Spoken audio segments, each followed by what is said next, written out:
लहानांच्या काय मोठ्यांच्या सुद्धा तोंडाला चव नसली की काहीतरी खमंग तिखट खाऊ वाटतं. त्यासाठीच आज तिखट शंकरपाळे बनवूयात. 2 वाटी मैदा, 1 वाटी गव्हाचं पीठ घेतलंय. सगळं गव्हाचं पीठ घेतलं तरी चालतंय. जिरे, हळद, तिखट, त्यानंतर ओवा आणि थोडेसे तीळ टाकून घ्यायचे. चवीनुसार मीठ टाकायचं, कोथिंबीर टाकायची.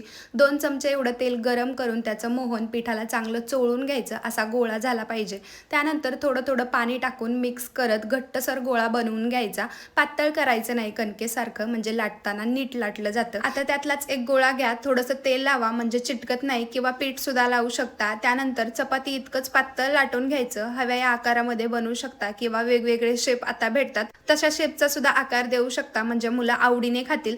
त्यानंतर तेलामध्ये चांगलं तळून घ्यायचं. आता सगळे शंकरपाळे मी याच पद्धतीने तळून घेतलेत आणि तुम्ही बघू शकता खूप भारी होतात. अतिशय सोप्या पद्धतीने आहेत. मुलं मोठे सगळे आवडीने खातील. नक्की ट्राय करा आणि मैत्रिणींसोबत शेअर करा. लाडू तर खूप खुश झाला.